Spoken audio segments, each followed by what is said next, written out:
잠시 머리 숙여 기도하시겠습니다. 하나님의 은혜와 사랑을 감사드립니다.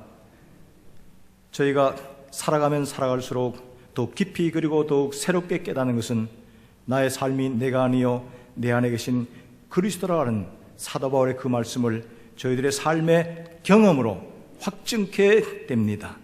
하나님, 이와 같이 우리의 삶이 늘 성령님 안에서 이루어지는 삶, 그리고 하나님 말씀을 체험하며 그의 모든 약속된 축복들을 하나하나 받음으로 삶의 경험으로 나타나는 신앙생활을 할 수 있도록 인도하여 주시옵소서. 오늘 저녁에 저희들 함께 모였습니다. 하나님, 성령님께서 이 가운데 운행하여 주시옵소서. 은혜와 진리가 충만한 저녁 집회 될 수 있게 축복하여 주시옵소서. 말씀을 듣는 자나 말씀 전하는 자 모두가 우리의 참 스승 되시는 주님 앞에 겸손한 자세를 허락하여 주시옵소서. 사모하는 마음, 열린 마음을 허락하여 주시옵소서. 그리하여 오늘 듣는 이 한 시간의 말씀을 통하여 나의 삶이 송두리째 변화되는 놀라운 경험을 하는 은혜의 시간 되게 하여 주시옵소서. 예수 그리스도 이름으로 기도합니다. 아멘.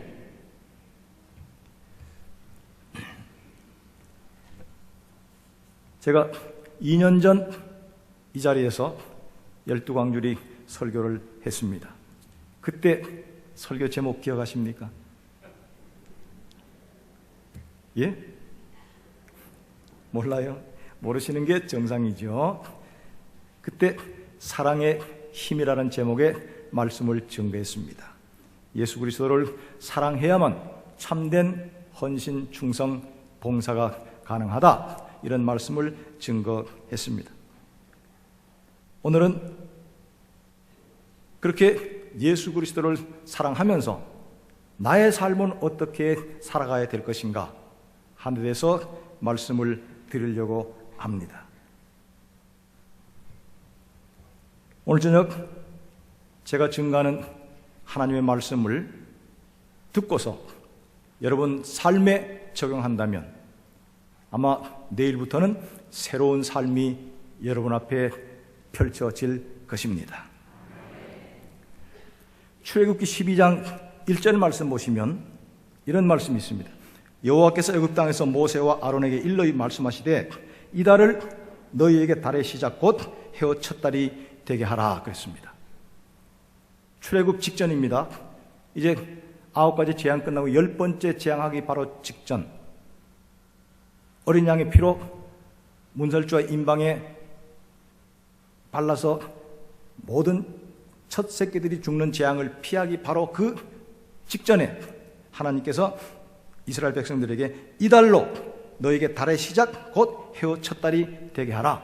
그래서 이 달이 너에게 첫 출발, 새해가 된다, 이렇게 말씀하셨습니다.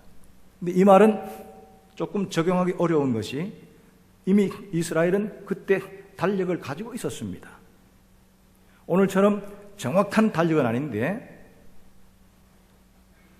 애굽에 가기 전에는 페르시아 지방의 태음력을 받아들여서 쓰다가 애굽에 간 다음엔 태양력을 받아들였고, 그래서 음력과 양력을 혼합한 태양 태음력을 이스라엘이 사용하고 있었습니다. 그런 이스라엘 절기에 의하면 10월 말이나 11월 초가 새해입니다. 즉 가을에 농사 다 거두고 그 다음에 그 초막절을 지키라고 했죠. 들판에서 텐트 치고 일주일 동안 옛날을 생각하면서 가나안 땅에 정착시켜 자리 잡게 하신 하나님을 바라보고 감사하면서 일주일 동안 초막절을 지켜라 그랬습니다. 그래서 이스라엘은 전통적으로 10월 말 또는 11월 초, 그때가 새해입니다. 그게 민간력입니다.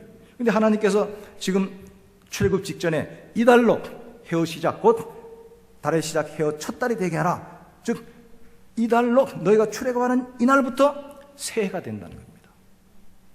그래서 이후부터 이스라엘은 민간력과 종교력 두 가지를 사용해 왔습니다. 민간적으로는 10월 말이나 11월 초가 새해고, 종교력으로는 출애굽한 그 달을 종교력으로는 새해로 쳤습니다. 그때가 언제냐? 6월절이니까 지금의 양력으로는 3월 중순이나 4월 초 고난주간 부활주일 있는 그 달입니다. 그러면 이미 민간력을 가지고 있는데 하나님께서 새로운 해를 선포하셨습니다. 왜 그러실까요? 출애굽하면 새 출발이라 이겁니다. 새해가 지난 지 이제 4일째가 되어 갑니다. 달력이 바뀌었다고, 숫자가 바뀌었다고, 새해라고 한들 내게 아무런 마음과 생활에 변화가 일어나지 않는다면 새해는 아무런 의미가 없습니다.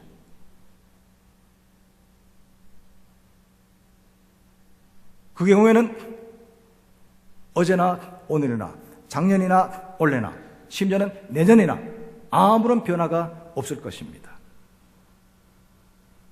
그래서 오늘 저녁 어떻게 하면 새 출발할 수 있는가?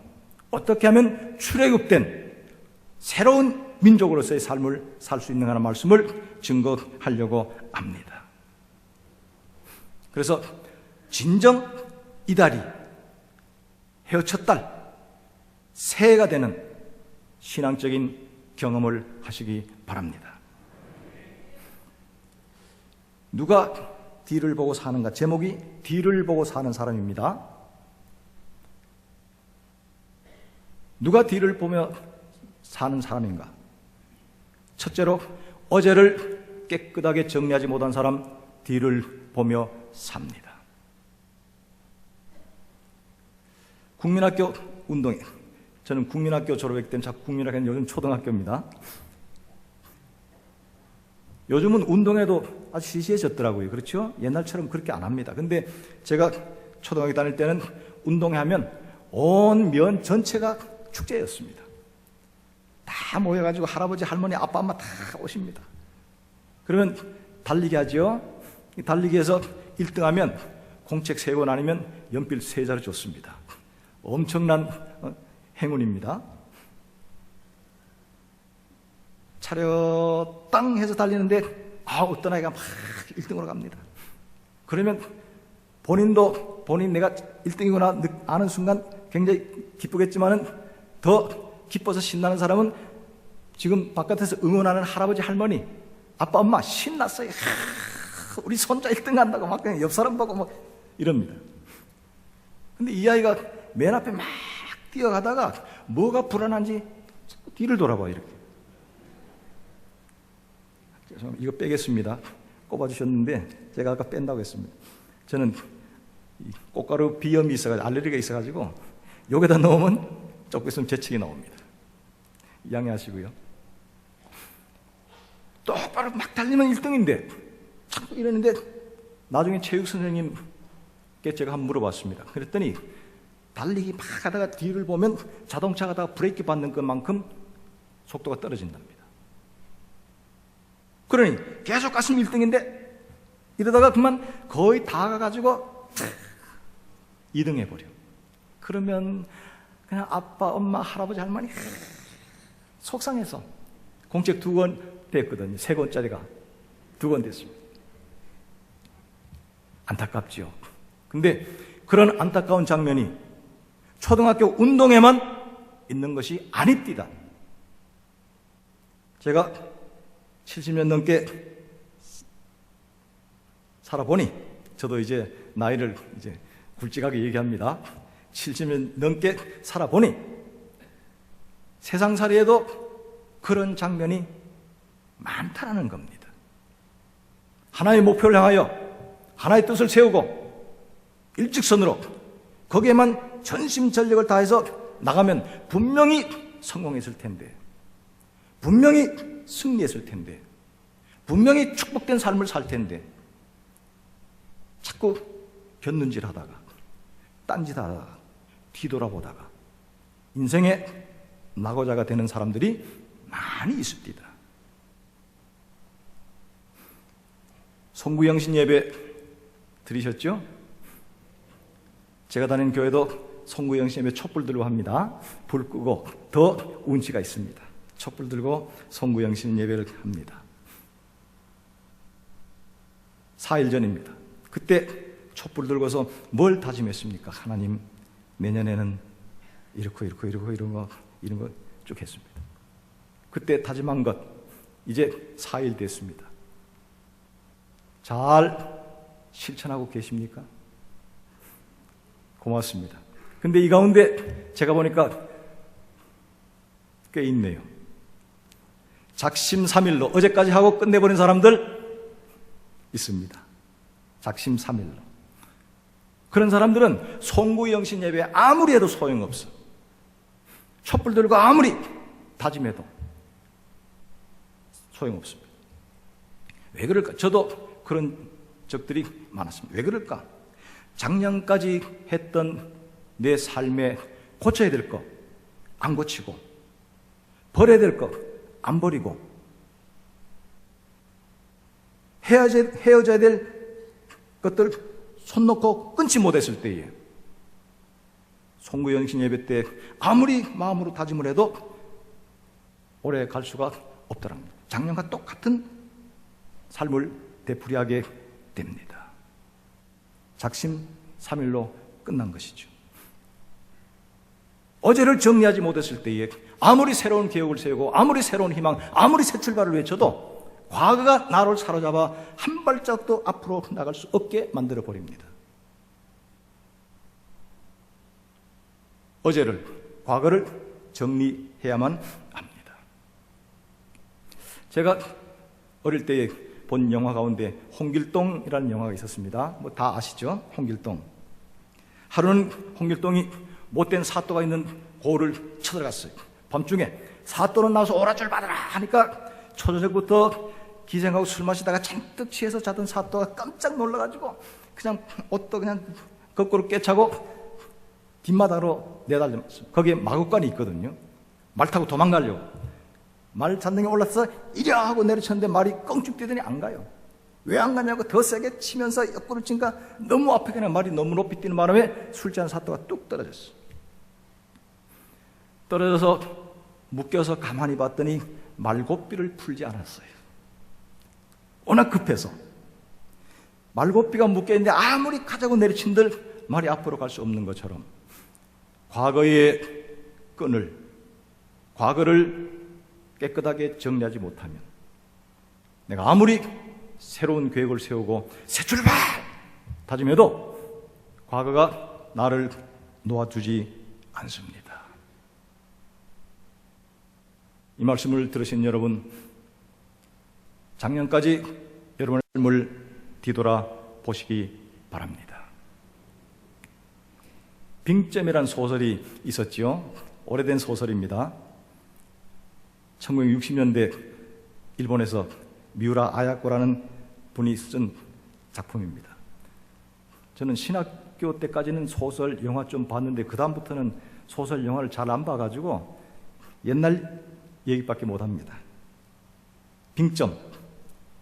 그 빙점의 주인공은 10대 소녀지요. 하루는 학교 갔다가 집으로 오는데 아버지가 의사입니다. 그래서 병원을 지나서 안으로 들어가면 살림집이 있습니다. 병원문 열고 아빠 학교 다녀왔어요 하는데 아빠가 안 계세요. 안에 들어가셨나?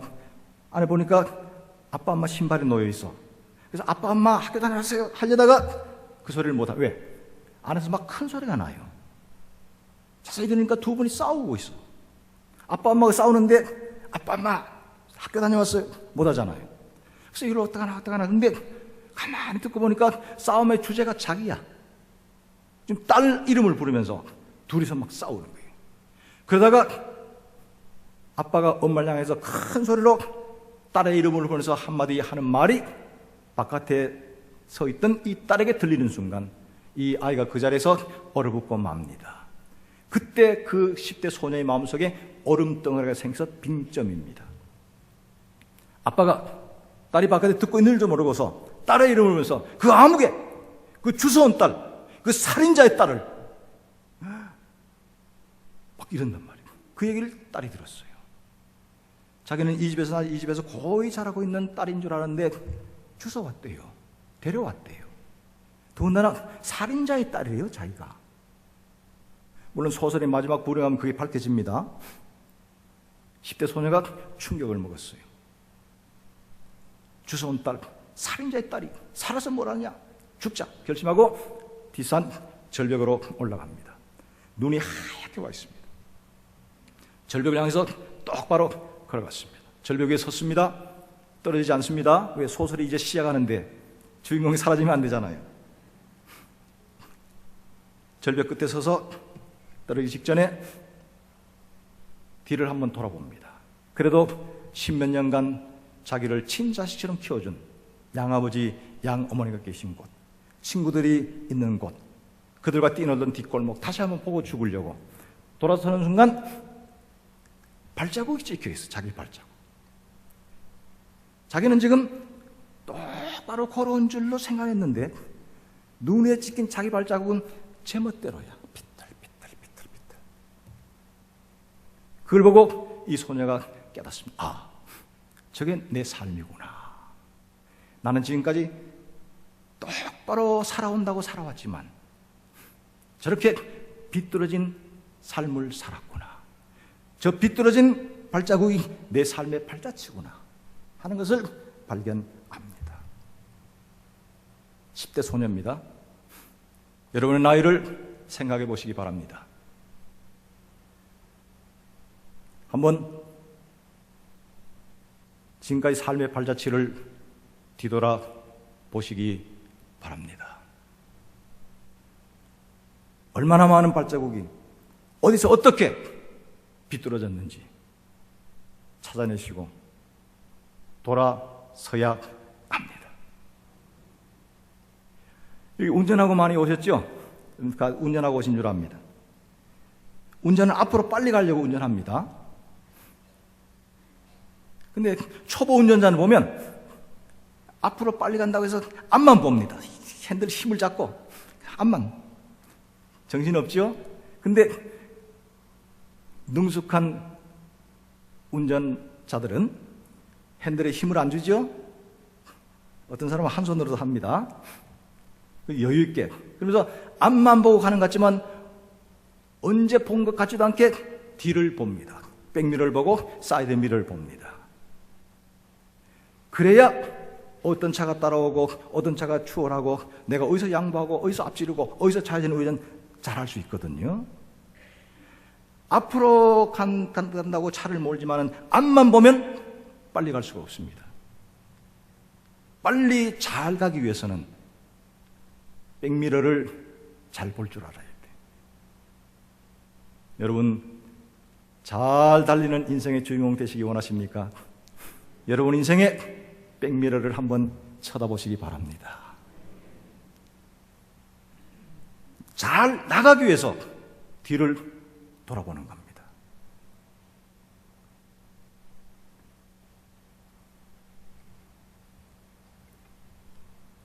이렇게 자신의 삶에 찍힌 발자국, 백미러를 통해서 바라본 어제까지 나의 삶의 모습을 보시고 잘못된 것, 고칠 것, 고쳐야 될 것, 버릴 것, 하나님과 사람 앞에 정리해야 합니다. 그것이 바로 회개입니다. 기독교는 회개함으로 천국에 들어갈 수 있는 종교입니다. 그래서 회개는 기독교의 대문이고 신앙은 기독교의 안방문이라고 말할 수가 있습니다. 오늘 저희 회개하심으로 천국의 문을 두드리시기 바랍니다. 그러면 이 가운데 오래 신앙생활 하셨던 분, 교회 오래 다니셨던 분들, 나는 교회 올 때마다 회개하는데 또 회개하는 말이냐? 그런 분도 계실 줄 압니다. 그런 분들을 위해서 예수님 말씀하셨습니다. 이미 씻은 자는 발만 씻으면 된다고 했습니다. 여러분의 발, 여러분 삶의 일부분 한번 쳐다보시기 바랍니다. 아무리 크고 무거운 죄, 아무리 잘못된 악일지라도 예수 그리스도 앞에 내려놓으시기 바랍니다. 큰 죄나 작은 죄나 죄의 값은 사망이고, 그리고 그에 따라서 여러 가지 고통과 실패와 아픔이 따라올 수가 있습니다. 내가 뭐 그리 큰 죄를 지었다고? 아닙니다. 작은 죄도 죄값은 같습니다. 여러분 사무엘상 15장 1절부터 쭉 봐보시면 거기에 사울 임금의 죄가 나옵니다. 성경 보시면 사울 임금이 초대 임금입니다. 이스라엘에. 그러면 사울이 임금이면 그 아들이 왕위를 이어야 되는데 그 아들을 아버지와 함께 전사해 버립니다. 그리고 다윗이 왕이 됩니다. 사울 임금과 그 다음 다윗 임금 둘 중에 누가 더 크고 무거운 죄를 지었습니까? 다윗입니다. 사무엘상 15장 말씀 보시면 사무엘이 지은 죄는 짐승 안 죽이고 데려온 죄야. 사울이 왕이 됐습니다. 나라가 편안해지니까 사무엘 선지를 통해서 하나님 말씀하시기를 아말렉을 쳐라 그랬습니다. 아말렉은 이스라엘 민족이 애굽에서 나와서 시나이 반도 지나갈 때에 방해했던 족속들입니다. 그러니까 쳐라. 시대 가서 모든 사람은 다 죽이라. 그리고 짐승조차도 죽여버려라. 이렇게 철저한 복수의 명령을 내렸습니다. 사울이 그 말을 듣고 군대를 모아가지고 아말렉을 쳤습니다. 왕을 잡아 죽이고 모든 백성을 다 죽였습니다. 근데 짐승을 죽이지 않고 끌고 왔어요. 왜? 이스라엘 민족은 그 전까지 유목민이었잖아요. 유목민이었는데 그 다 돈입니다. 소 한 마리, 양 한 마리 돈이잖아요. 지금도 그쪽에서는 결혼하기 위해서는 신랑이 신부에게 몸값으로 소 몇 마리 뭐 이런다잖아요. 그러니까 소, 양 이런 걸 죽이려고 하니까 이게 얼마짜리인데 못 죽였어요. 부하들이 다 그걸 끌고 옵니다. 사울 임금이 승리하고 온다는 소식을 듣고 모든 백성이 나가서 왕의 승리를 축하하면서 환호성을 지릅니다. 사무엘 선지도 나가봤습니다. 그런데 백성들이 승리하는 왕을 맞이하는 환호성 속에 들려오는 짐승 소리가 있었어요. 송아지 소리, 양의 소리, 염소 소리. 그 소리를 듣는 순간 사무엘의 가슴이 철컥했습니다. 왕이 하나님 명령을 듣지 않았구나. 그때 하나님의 말씀이 사무엘 선지에게 들립니다. 사울 임금에게 전해라. 너와 내 나라가 영원치 못하리라. 나라가 망한다는 예언을 합니다. 사울 임금이 사무엘에게 왔습니다. 하나님께서 축복해서 큰 승리를 거뒀습니다 할 때 사무엘 선지가 왕이여 내 귀에 들리는 이 양의 소의 음성이 무슨 일입니까? 그랬더니 좋은 핑계를 댑니다. 내가 보니까 짐승이 너무너무 튼실하고 토실토실해서 하나님 앞에 제사 드리려고, 하나님께 제사 드릴 때는 소를 잡고 양을 잡았잖아요. 제사 드리려고 가야겠다. 거짓말이죠?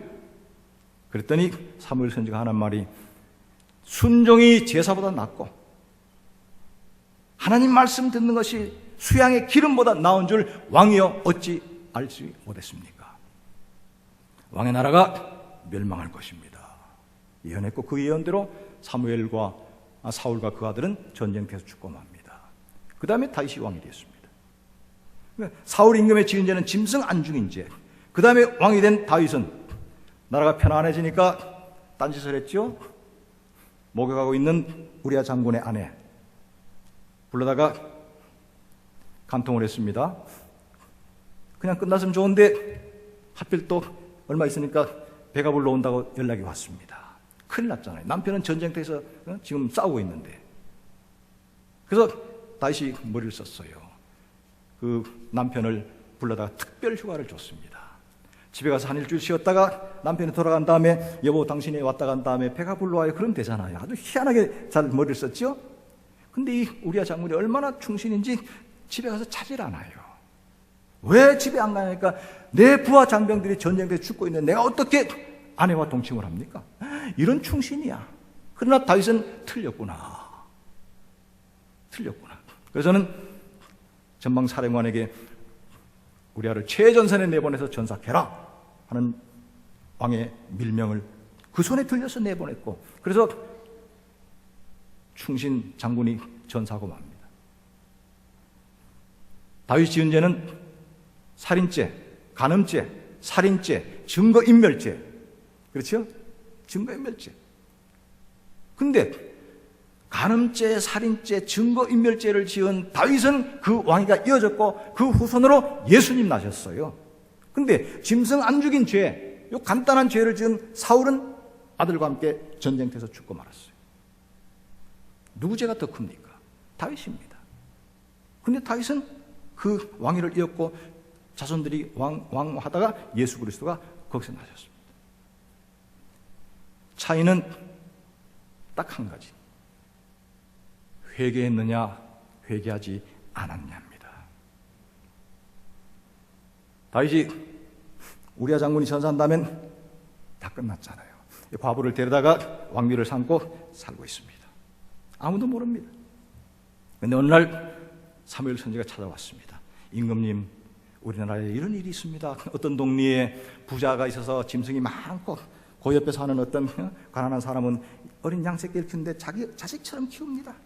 근데 하루는 부잣집에 손님이 찾아왔는데 이 부자가 자기 집 양 잡는 것이 아까워서 옆집의 양을 가져다가 잡아서 손님을 대접했습니다. 그랬더니 다윗이 보좌에 앉아있다가 뻘떼나면서 내 나라에 그런 나쁜 놈이 있다니 살아남지 못하라고 소리쳤어. 사무엘이 정색을 하면서 왕이여, 당신이 바로 그 사람입니다. 그 책망을 듣는 순간 다윗은 폭삭 그 자리에 엎드렸습니다. 그 죄를 짓고 회개할 때 지은 시가 시편에 있습니다. 6편 30편 보시면 내가 토설지 않을 때 내 진액이 여름 가물에 마름같이 되었나이다. 밤마다 내가 눈물로 내 침상을 둥둥 띄우나이다. 그만큼 다윗은 철저한 회개를 했습니다. 사울은 왜 짐승 죽이지 않았습니까? 변명했어요. 하나님께 제물로 드리려고, 제사 드리려고 변명해서 회개하지 않았습니다. 그래서 큰 죄를 지은 다윗 회개하고 용서받음으로 축복을 이어갔고, 작고 가벼운 죄 지은 사울은 회개하지 않고 변명하다가 그와 그의 아들이 전쟁터에서 죽고 말았습니다.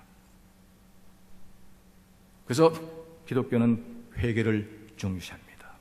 진정 그리스도인이 되기 위해서는 회개로부터 출발해야 합니다. 회개는 어제까지의 나의 삶을 뒤돌아보고 굽은 것, 고칠 것, 버려야 될 것 다 정리하는 것이 회개입니다. 여러분의 삶의 발자취를 뒤돌아보시기 바랍니다. 예레미야 18장 1절부터 말씀 보시면 하나님께서 하루는 예레미야에게, 예레미야야, 저 아래 토기장이 집을 가봐라.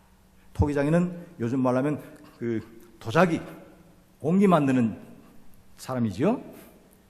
옛날에는 아주 상놈이었는데 지금은 아주 예술가들입니다. 장인들입니다. 전통 문화를 보존하는 귀한 분들입니다. 예레미야가 하나님 말씀대로 아랫마을 토기장이 집을 가봤습니다.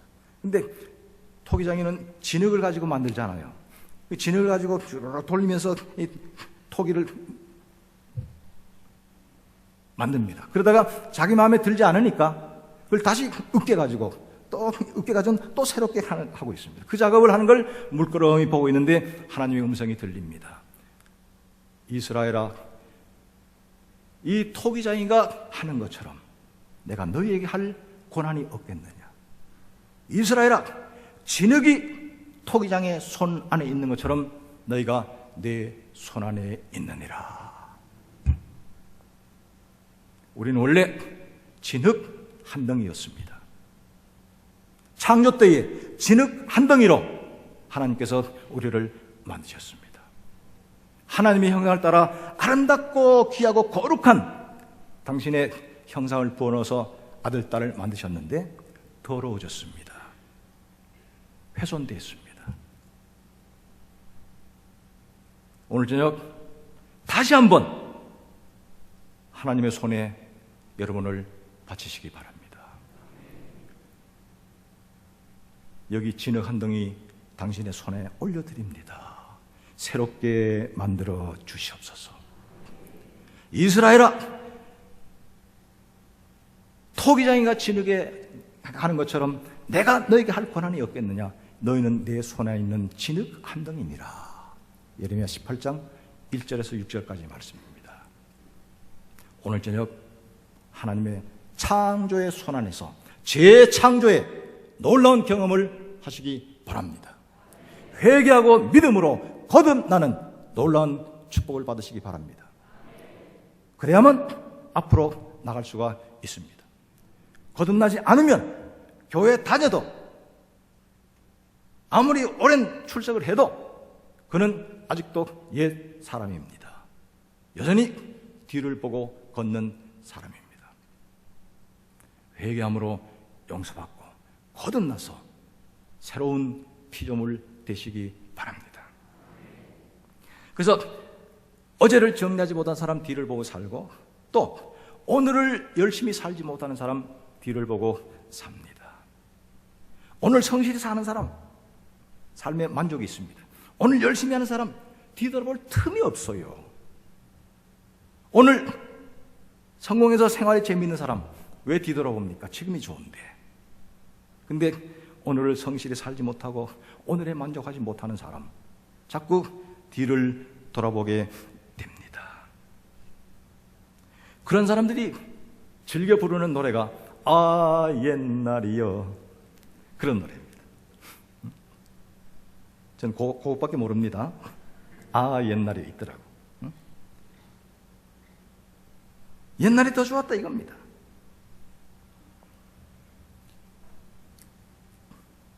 그러나 인생은 지금 여기가 중요합니다. 제가 중학교, 고등학교 다닐 때 어른들 하시는 말씀이 아이고 이럴 바엔 옛날이 더 좋았다 그러더라고요. 요즘은 글쎄요 그런 소리 잘 못 듣는데, 제가 국민학교 중학교 다닐 때는 자유당 이승만 대통령 독재, 그 다음 박정희, 그 다음 전두환 이랬잖아요. 대학원 다닐 때 전두환 이랬습니다. 그때 어른들이 아휴 이럴 바엔 옛날이 더 좋았다고. 우선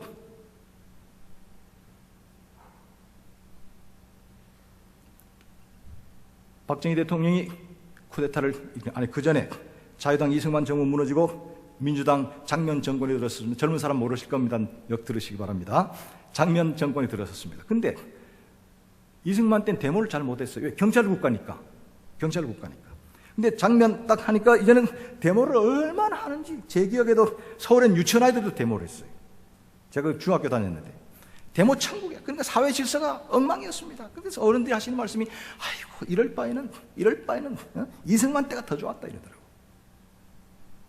그러다가 1년 만에 박정희 육군 소장이 쿠데타를 했죠. 하루아침에 사회 질서를 잡았어요. 전 지금도 기억납니다. 교통질서 하루아침에 싹 잡혔습니다. 왜? 빨간불에 건너가다 걸리면 무조건 길 옆에 동그라미로 분필로 동그라미 쳐놓고 1시간씩 세워놨더랬어요. 몰라, 광주는 모르는데 제가 살던 건 그랬습니다. 누가 감히 빨간불에 건너갑니까? 누가 감히 빨간불에 운전합니까? 응?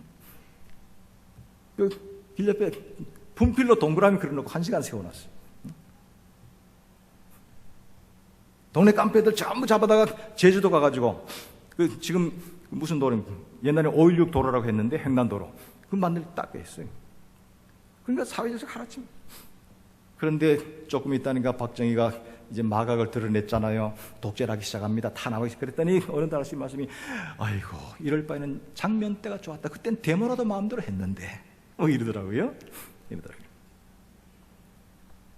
박정희가 그렇게 죽고 난 다음 전두환 정권이 들어섰죠.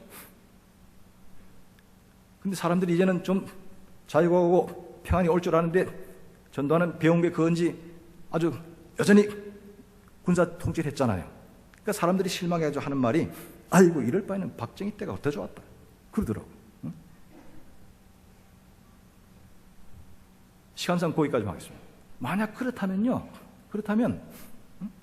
노태우 때보다는 전두환 때보다는 박정희 때보다는 장면 때보다는 이승만. 그렇다면 이승만 자유당 정부 때보다는 일제시대 더 좋았잖아요. 그렇다면 일제시대보다 조선시대 더 좋아. 그러다 보면 가장 좋았던 시기는 저 먼 옛날 당군시대예요. 당군이라는 문이 있었는지 없었는지 전 모릅니다만은 역사책이 그렇다고 하니까 응? 당군시대가 가장 살기 좋았다고 얘기할 수밖에 없습니다. 만약에 응? 어제가 더 좋았다 이렇게 우리가 과거를 그리하고 오늘을 한탄한다면 우리나라 망합니다. 전 세계 모든 민족, 모든 국가가 앞으로 역사의 수레바퀴를 돌리면서 전진 발전 해나가는데 우리는 옛날에 좋았다 그러면서 옛날에 좋았다고 한다면 우리 민족은 역사의 수레바퀴를 뒤로 굴리는 민족이야. 그런 민족 살아남지 못합니다. 없어져 버린. 그래서 역사상 없어진 민족, 없어진 나라 수없이 많습니다. 오늘을 성실하게, 오늘을 열심히, 오늘을 보람있게 살지 못할 때, 옛날에 하고 옛날을 그리하면서 살 때 개인이든 사회든 나라든 망하게 된다는 것입니다. 성경에도 전도서 7장 10절 말씀 보시면 옛날이 오늘보다 나음이 어쩌느냐 묻지 말아라 이렇게 말하는 것이 지혜가 아니니라 그랬습니다. 옛날이 오늘보다 나음이 어쩌느냐 그렇게 말하지 말아라. 그게 어리석은 사람이 하는 얘기라고 했습니다. 지혜로운 사람은 어제보다 오늘이 낫구나, 오늘보다 내일이 더 낫겠구나 희망을 가지고 살아가는 것이죠.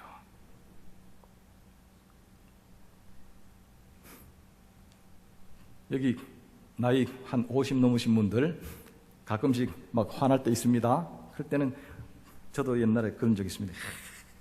옛날 같으면 저러고 내가 한 주먹에 가끔씩 그러셨죠?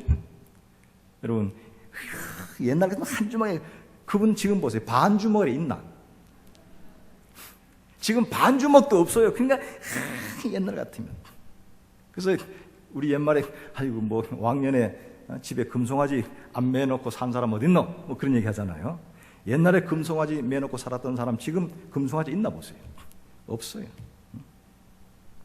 옛날에 우리가 모습이 맺히고 식모가 맺히고 그런 사람 지금 어떻게 사나 보세요. 옛날에 모습 살고 식모살이 했던 사람은 오늘이 어제보다 낫기 때문에 옛날 얘기 안 합니다. 과거 얘기 안 합니다. 부끄럽다고.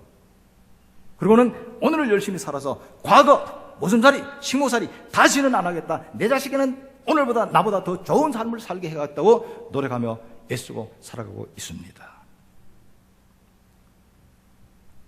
현재가 중요한 것이죠. 오늘 지금 여기에서 어떻게 살아가느냐가 내일을 결정하게 됩니다. 오늘을 성실하게 열심히 살지 못한 사람, 오늘에 만족하지 못한 사람이 뒤를 돌아보며 살아갑니다. 이 사람은 어제를 정리하지 못한 사람과 마찬가지로 그 사람은 낙오자가 될 수밖에 없습니다.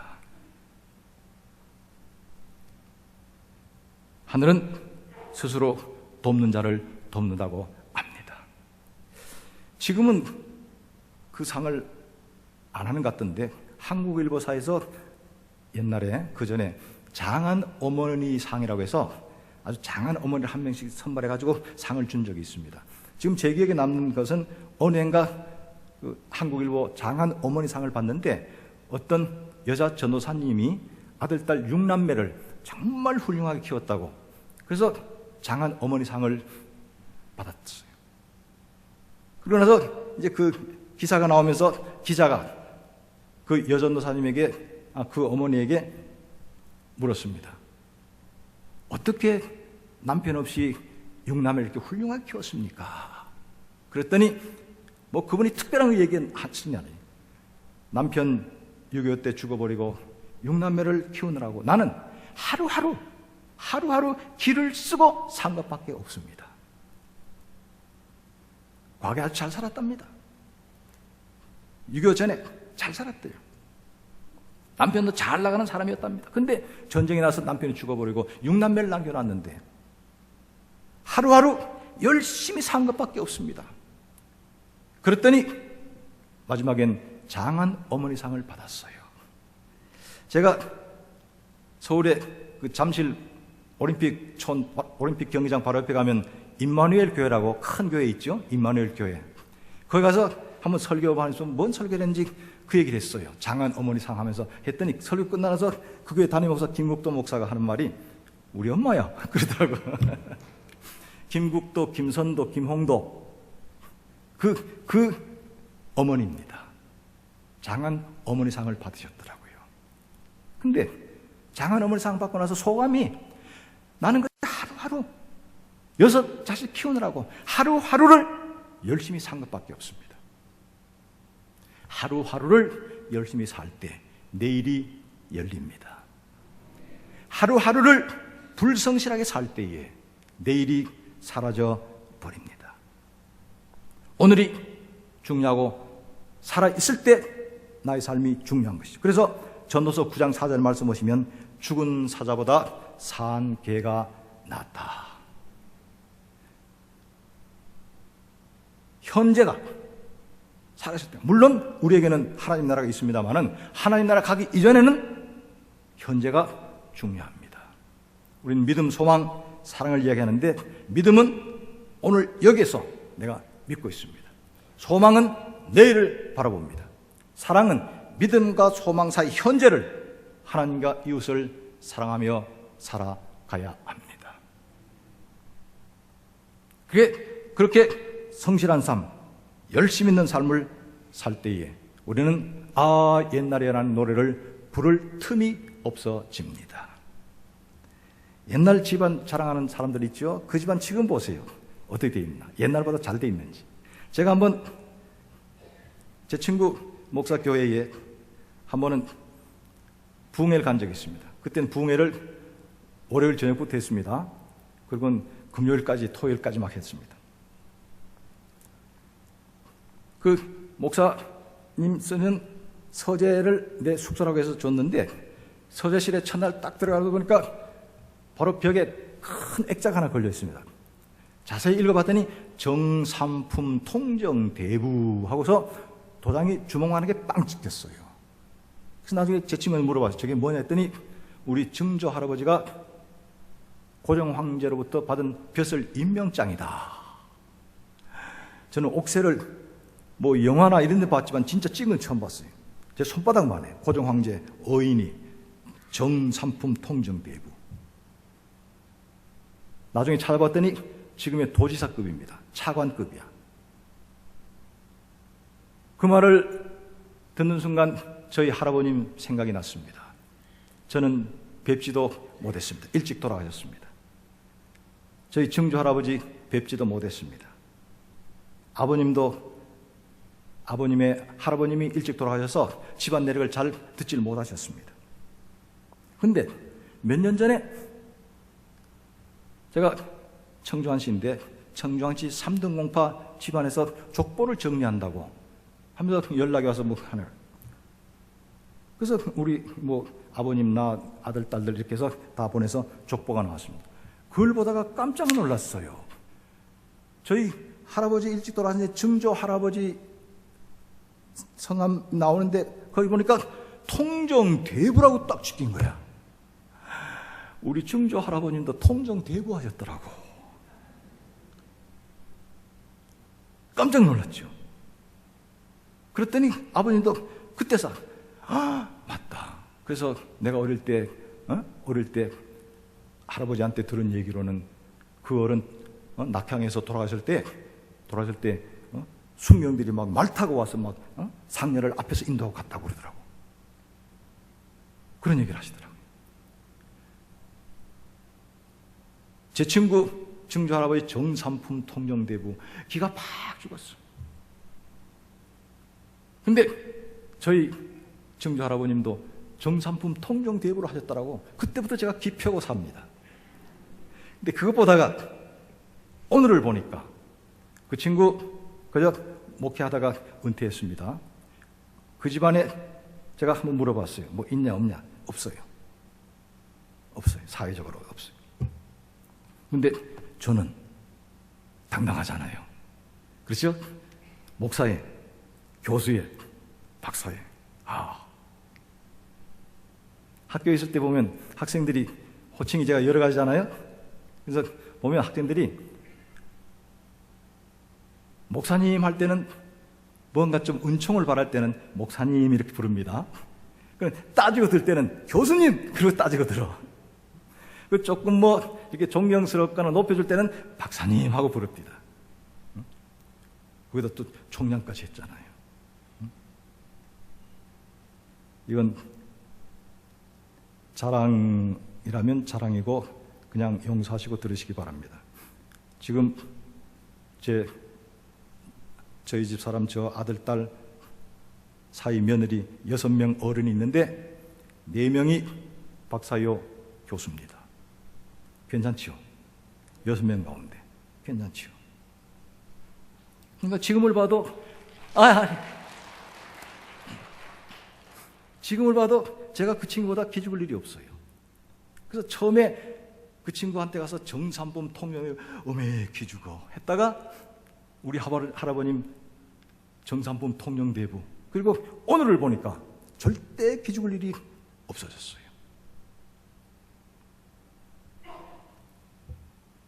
오늘에 만족하지 못할 때에, 오늘을 성실하게 살지 못할 때 뒤돌아보면 삽니다. 절대 발전할 수가 없습니다. 옛날에 오늘보다 나음이 어쩌느냐 하지 마라, 이렇게 말하는 것이 지혜가 아니니라. 지혜가 없는 사람이 오늘보다 어제가 더 좋았다고 한다고 전도서에 기록되어 있습니다. 누가 뒤를 돌아보며 사는가? 어제를 정리하지 못한 사람, 뒤를 돌아보며 삽니다. 오늘을 성실하게 살지 못한 사람, 뒤를 돌아보며 삽니다. 앞으로 나갈 수가 없습니다. 낙오자가 됩니다. 그 다음, 내일의 희망을 가지지 않고 사는 사람, 뒤돌아보며 삽니다. 희망이 없으면 절망이고, 절망은 죽음에 이르는 병이 됩니다. 절망에서, 그 죽음에서 헤어나기 위한 약은 딱 하나, 희망밖에 없습니다. 희망이 있으면, 희망은 내일에 대한 기대인데, 내일에 이루어질 것을 오늘 꿈꾸고 바라는 것이지만, 그 내일에 향한 희망이 오늘의 삶의 에너지가 됩니다. 삶의 원동력이 되고, 삶의 추진력이 되고, 삶의 원기를 북돋아 줍니다. 그게 희망이야. 그 희망이 있으면 오늘이 아무리 어려워도 이길 수 있습니다. 그러나 희망을 저버릴 때, 희망이 없을 때에 절망하게 되고, 절망하면 죽음밖에 기다리지 않습니다. 현실이 아무리 어려워도 희망을 가지고 살아야 합니다. 여러분, 여명의 눈동자 보셨나요? 여명의 눈동자. 벌써 한 20년 넘었죠? 저는 그게 연속극 본 마지막입니다.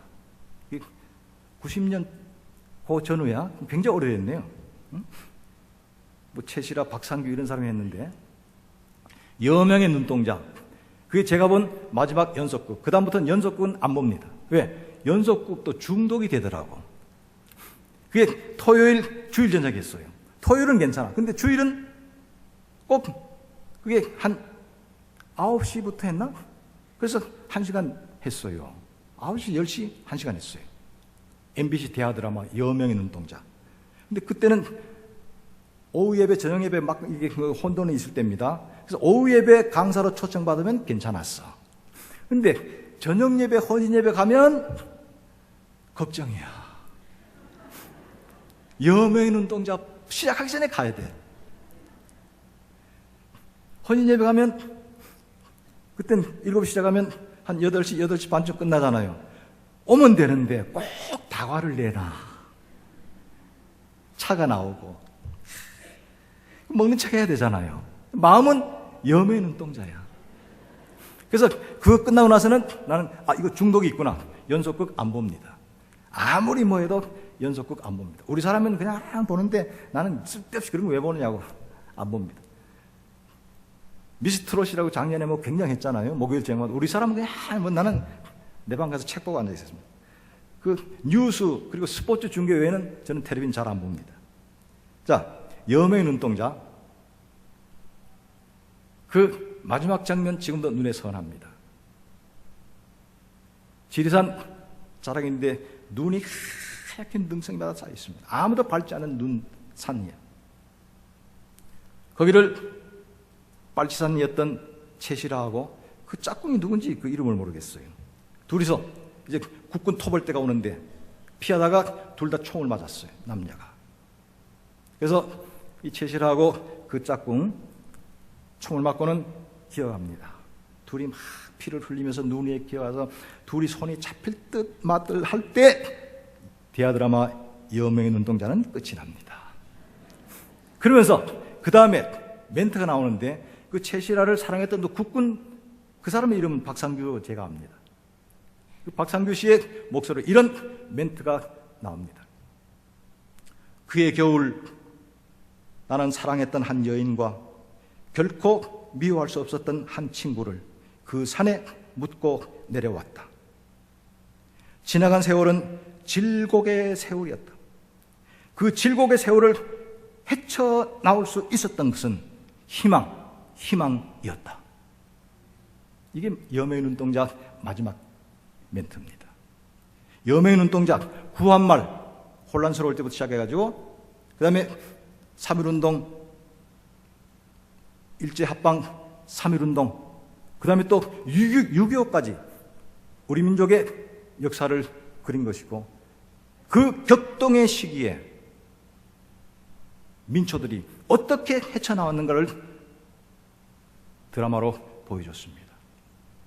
사실 우리가 5,000년 역사라고 한다면 지난 한 100년간 우리나라, 우리 민족의 최대 고난기였습니다. 구한말, 외세의 그냥 침략 때문에 그러다가 한일합방 됐죠. 3.1운동 있었죠.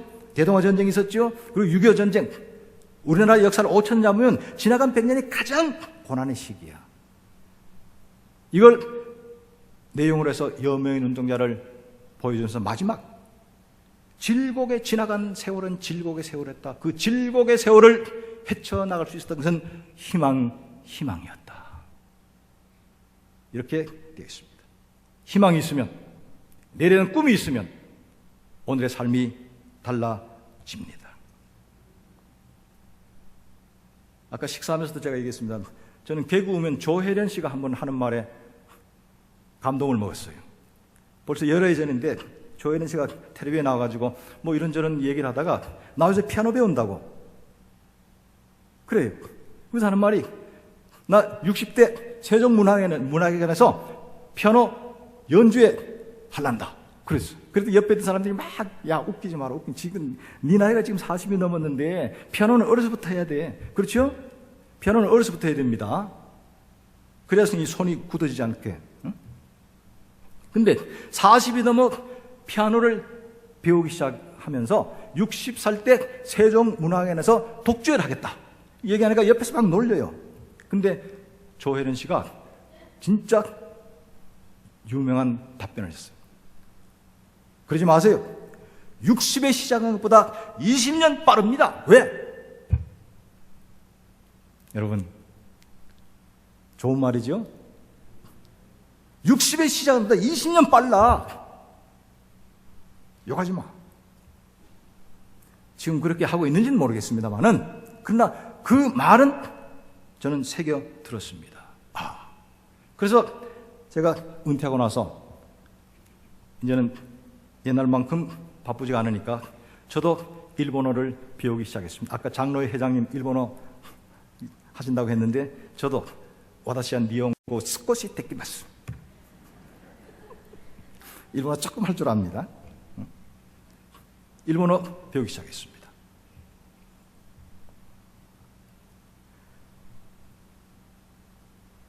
얼마 전에 돌아가신 김우중 씨 한때 이런 책을 썼습니다.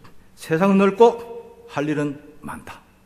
그래서 젊은이들이여 전 세계를 향하여 도전하라, 이런 글을 썼죠. 그랬더니 얼마 있다가 어떤 사람이 책을 썼어요. 세상은 좁고 할 일은 없다.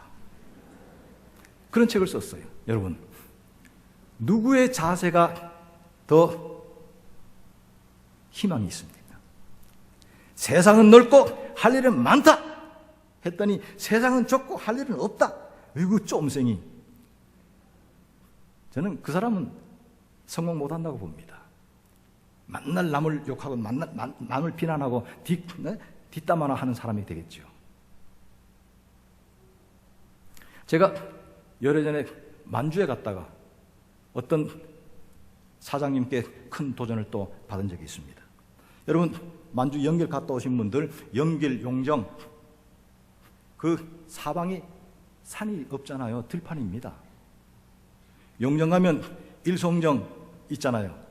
일송정 푸른 소리, 한국 사람들은 다 와서 그 앞에서 그냥 부르니까 한족들이 보기 싫다고 일송정 앞에 소나무 끊어버렸어요.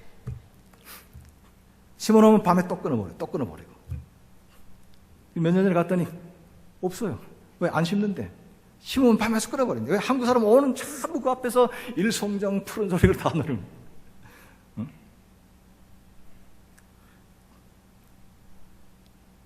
연길까지 기차를 타고 가는데도 높은 산이 없어요. 전부 들판이야. 그 넓은 땅 우리 거였잖아요. 우리 땅이었잖아요.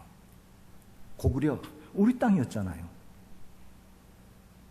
소련 가보니 블라디보스톡, 근데 하바롭스크 거기까지 가봤더니 거기도 온돌 문화가 있고 우리 민족의 삶의 흔적이 거기 있어요. 옛 사람들이. 발레 때는 그게 다 우리 땅이라는 거예요. 속이 쓰려요. 이게 우리 땅인데, 우리 땅이었는데 지금은 이게 뭐예요? 그래서 대련서 비행기를 타고 오는데 바로 제 옆자리에 여수에서 무슨 사업하신다는 한 40대 사장님이었습니다. 이런저런 얘기를 하다가 제가 그랬어요. 사장님, 저는 와보고 지금 속상해 죽겠습니다. 왜요? 이 넓은 땅 우리 땅이었는데 뺏겼잖아요. 못난 조상들 만나가지고 못난 후손들이 이렇게 삽니다. 속이 아파. 속이 아픕니다. 그랬더니 그 40대 사장님 저보고, 교수님, 우리가 그 땅 지금 뺏을 수는 없지 않습니까? 그러나 돈으로 빼먹으면 되지 않습니까? 그러더라고. 저는 그 말에 지금 그분 뭐 할지 모르겠어요. 사업 잘 되기를 난 축원했습니다. 우리가 지금 만주 그 넓은 땅 뺏을 수는 없어. 아, 옛날이요. 그 노래는 그러나 나는 옛날이요. 배 아프다. 그런데 그 사장님은 돈으로 빼먹으면 되지 않습니까? 이러더라고. 야망이지요. 꿈이지요. 그런 분이 성공해야 합니다. 여수 사신다 그랬는데 명함을 받을 걸 그냥 안 받아가지고. 여러분, 우리가 믿는 하나님, 미래의 하나님이십니다. 희망의 하나님이십니다. 앞장서시는 하나님이십니다. 이스라엘 민족이 출애굽해가지고 홍해를 건넌 다음에 광야 40년 생활할 때 보니까, 여러분 출애굽기 13장 20절 21절 말씀 보시면 여호와 하나님께서 이스라엘 진 앞에서 낮에는 구름기둥으로 밤에는 불기둥으로 저들 앞서 인도하시더라. 왜 낮에는 구름기둥 밤에는 불기둥입니까? 시나이 반도는 사막입니다. 사막은 낮에는 굉장히 뜨거워요. 밤에는 또 사막은 금방 열이 사라져가지고 추워요. 그러니까 낮에는 구름기둥 그늘을 지으시고 밤에는 추우니까 불기둥 난방을 해주신 거예요. 그러면서 그 불기둥 구름기둥이 언제나 이스라엘 지인 앞에서 나아갔더라. 우리가 믿는 하나님, 우리 앞에서 우리를 인도하신 하나님, 앞장서신 하나님, 내일의 하나님, 미래를 이끄시는 하나님이십니다. 주님께서도 우리에게 말씀하십니다. 나를 따라오라 말씀하십니다. 주님은 대장이시고 우리는 그분의 부하들인데, 쫄병들인데 대장 되신 예수께서 뒤에서 돌리가 앞으로 그러신다면 달리 봐야 합니다. 근데 대장 되신 예수님 우리 앞서 가시면서 나를 따라오라 말씀하십니다. 즉 앞장서시는 주님, 우리의 미래를 앞에서 이끄시는 주님, 내일을 열어가시는 내일과 희망의 주님이십니다. 사도행전 2장 17절 말씀 보시면 성령이 너에게 오시면 너희가 권능을 받고 성령이 오셔서 갑자기 말이 막힙니다. 죄송합니다. 사도행전 2장 17절 하나님이 말씀하시기를 말세에 내가 내 영으로 모든 육체에 부어주리니 너희 자녀들은 예언할 것이고 너희 젊은이들은 환상을 보고 너희 늙은이들은 꿈을 꾸리라. 또 내 남종과 여종들에게도 부어주리니 그들이 예언할 것이요. 말세에 성령을 부어주는데 아이들은 예언하고 늙은이들은 꿈을 꾸고 젊은이들은 환상을 보고, 그러면 여러분 어떤 은사를 생각하시죠. 물론 예언의 은사, 환상 보는 그런 은사도 있습니다만은 여기에 주된 내용은 미래입니다. 어린아이들 예언, 미래에 대해서 얘기한다는 겁니다. 노인들 아이고 난 이제 다 살았어, 난 앞에 할 일도 없어. 아닙니다. 꿈을 꾸는데 자다가 꾸고 깨고 나면 잊어버리는 개꿈이 아니라 내일에 대한 꿈, 이 땅의 삶을 넘어서는 영원한 하나님의 나라에 대한 꿈, 노인들이 꾼다는 겁니다. 청년들이 환상을 보고 그랬는데 영어로는 비전을 가진다고 되어 있습니다. 비전, 내일에 대한 꿈이죠. 희망이죠. 그래서 성령님이 오시면 우리에게 여러 가지를 보혜사로서 우리를 인도하시고 도우시고 축복하시고 가르치고 다 하시는데, 그러나 그 이전에 가장 기본적으로 성령님은 오셔서 우리들에게 희망을 주십니다.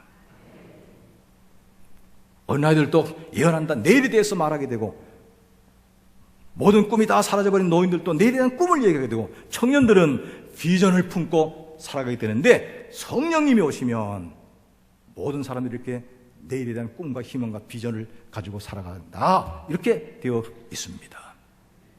성령님을 통하여 이런 꿈과 비전과 내일에 대한 도전을 받으시기 바랍니다. 우리가 믿는 하나님, 앞장서시는 하나님, 우리가 믿는 예수님, 나를 따라오라고 하시는 주님이십니다. 말씀을 맺겠습니다. 오늘 본문 말씀은 손에 쟁기를 잡고 뒤를 돌아보는 자는 하나님 나라에 합당치 않다고 했습니다. 그러나 저는 손에 쟁기를 잡고 뒤를 돌아보는 자는 하나님 나라 이전에 이 땅에서도 합당치 않습니다. 쟁기, 지금은 쟁기 안 쓰지요. 옛날엔 쟁기로 땅을 갑니다. 그러면 앞에서 손 한 마리 끌고 갑니다. 그러면 뒤에 쟁기로 땅을 파는데 농부가 그 쟁기를 꽉 잡고 힘을 주고 앞만 보고 나아가야 합니다. 그래야 땅이 깊게 파집니다. 깊게 파져야 풍화작용에 의해서 땅이 고름지죠. 그리고 똑바로 앞을 보고 해야 이게 골이 똑발라집니다. 골이 똑바르게 이렇게 나야 바람이 잘 통하고 햇빛이 잘 들어와서 곡식이 잘 되는 거죠. 병충해도 적게 들고. 그런데 앞에서 소가 쟁기를 끄는데 쟁기를 잡은 농부가 힘도 안 주고 자꾸 옆을 보고 뒤를 보면 깊이 파질 수 없습니다.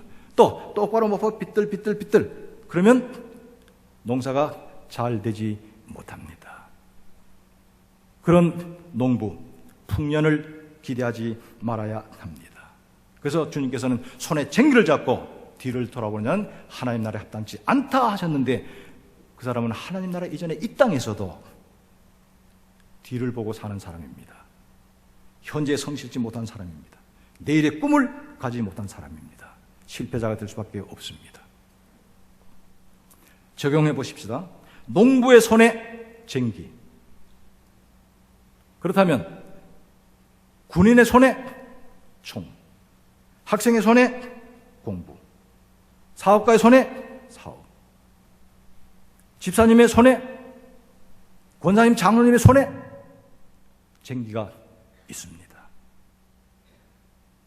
오늘 이 저녁 주님께서 내 손에 들려주신 쟁기가 무엇인지 발견해야 합니다. 그것이 지금 내일 여러분들이 해야 할 일입니다. 가정에서 남편으로서의 쟁기가 있고 아내로서의 쟁기가 있고 아들, 딸로서의 쟁기가 있습니다. 직장에서 자기가 해야 될 일, 쟁기입니다. 교회에서 내게 주어진 직분, 내가 해야 될 일, 내게 맡겨진 일, 쟁기입니다. 그 쟁기를 굳게 잡으시기 바랍니다. 앞장서시는 주님을 따라 앞으로 나아가시기 바랍니다. 그러면 하늘나라에서 합당한 일꾼이 되고 이 땅에서도 그는 성공하는 삶의 주인공, 합당한 삶의 주인공이 될 수가 있을 것입니다. 손에 쟁기를 잡고 뒤를 돌아보는 자는 하나님 나라에 합당치 않다.